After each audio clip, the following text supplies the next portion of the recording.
estancados y disueltos. Los hijos de Simei fueron 16, y 6 hijas, pero sus hermanos no tuvieron muchos hijos, ni multiplicaron toda su familia como los hijos de Judá, y habitaron en Beerseba, Molada, Hazar-Sual, Gila, Ezem, Tolat, Betuel, Orma, Siklag, Bet-Marcabot, Hazar-Susim, Bet-Birai y Saharaim. Estas fueron sus ciudades hasta el reinado de David. Primer libro de Crónicas 4 del 27 al 31. Muchos hijos tuvo Simei, un total de 22, entre hijos e hijas, no han trascendido sus nombres en el registro del cronista. Lo que sí que comenta es que sus hijos no fueron tan fértiles, lo que peligraba que su linaje se desvaneciese en el tiempo por el estancamiento de su labor reproductiva. No es que la familia fuera a desaparecer de la noche a la mañana, sino que, conforme se sucedían las generaciones, el clan iría experimentando el decrecimiento paulatino a causa del envejecimiento de la familia y su baja tasa de natalidad. Con el tiempo sucederá lo esperable, pues mientras Simei pobló con sus hijos varios terrenos en Beerseba y alrededores, estos sucumbirían ante el rey David al no poder mantenerse por sí solos en sus tierras, y acabarán prácticamente absorbidos por la tribu de Judá. Y es que en esos tiempos, en que aún no tenían en mente el concepto de la resurrección y la vida eterna, debieron ocupar más empeño en multiplicar su descendencia, pero aún pensando que las bendiciones solamente se tenían en el plano terrenal y hasta la muerte, también desestimaron este pensamiento, mirando quizá más por ocuparse de sí mismos y no por sacrificarse por criar a unos hijos que trajeran al mundo. Porque en ese entonces aún se pensaba que tanto los justos como los impíos acababan ambos en el Seol una vez muertos, sin distinción entre unos y otros. Pero Dios fue revelando progresivamente el misterio de la vida eterna y su plan de salvación por medio del Hijo, de manera que en David ya se esbozaba la esperanza para aquellos que invocaban al Señor, pincelando en sus salmos varias menciones al respecto.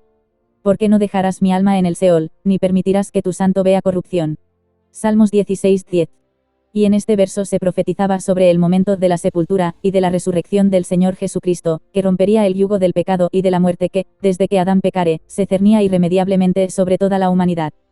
Pero Jesús vino a este mundo para liberar al hombre, pagando el precio de la condena y poniendo su vida por la nuestra por toda la eternidad. Jesús es la vida, y Él no puede morir, pero en el día en que exhaló el consumado es en la cruz del Calvario, Él entregó su espíritu al Padre experimentando la muerte por 3 días, tiempo en el que fue sepultado en una tumba sellada y fuertemente custodiada por soldados romanos. Porque los judíos lo habían acusado de alborotador y sedicioso, por lo que la custodia evitaría la profanación de su tumba. Aún así nada ni nadie pudo impedir que la gran losa que sellaba la tumba se abriera para salir el Cristo resucitado al tercer día. Tras su resurrección anduvo por 40 días entre sus discípulos, quienes vendrían a ser los apóstoles para el fundamento de su iglesia, la cual nació a los 10 días de que el Señor ascendiera a la diestra del Padre y les fuese dado el Espíritu Santo en el aposento alto. Y es por el Espíritu Santo que todo aquel que cree al Evangelio y reconoce a Jesús como Señor y Salvador, es pasado de muerte a vida, posicionándolo en Cristo, como Hijo de Dios. Como a Simeón en su día se le dieron las tierras cobijadas en Judá, así está la vida de todo creyente, cobijada en Cristo Jesús desde el primer momento de su conversión, y para siempre. Pero Simeón pudo mantener mejor su territorio, de no ser que la descendencia de Simei se diluyera en su decrecimiento. Igualmente la Iglesia, que está formada por todos los santos en Cristo Jesús, debe mantenerse y multiplicarse, aún se sienta arropada en Cristo, para su crecimiento y desarrollo, en conocimiento y sometimiento a la voluntad de Dios. Y por el conocimiento, adquirido a través de la palabra de Dios, conocemos su voluntad y su propósito para con la Iglesia en el mundo, los cuales son la evangelización, para su multiplicación y la edificación, para su madurez y crecimiento, según la estatura de Cristo. La labor evangelística fue la primera que delegó Jesús a su Iglesia incluso antes de que ésta estuviera aún constituida. Y es necesario que el Evangelio sea predicado antes a todas las naciones. Marcos 13:10. Luego, cuando la Iglesia vino a nacer, conociéndola también como el cuerpo de Cristo, ésta, como todo cuerpo, debe alimentarse y procurar un desarrollo homogéneo y conforme a su cabeza, en este caso, conforme al carácter y a la altura de Cristo.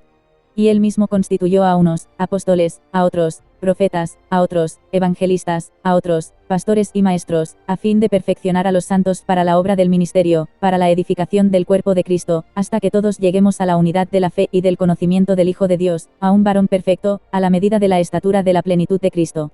Efesios 4 del 11 al 13. Ahora toca examinar si nuestra mirada está puesta en las alturas, fructificando para la vida eterna, o más bien estamos afanados en lo terrenal y pasajero, desatendiendo nuestro crecimiento y edificación en Cristo. Hoy nos serviremos de este salmo, para enriquecer nuestras peticiones al Padre. Hazme entender el camino de tus mandamientos, para que medite en tus maravillas. Salmos 119:27.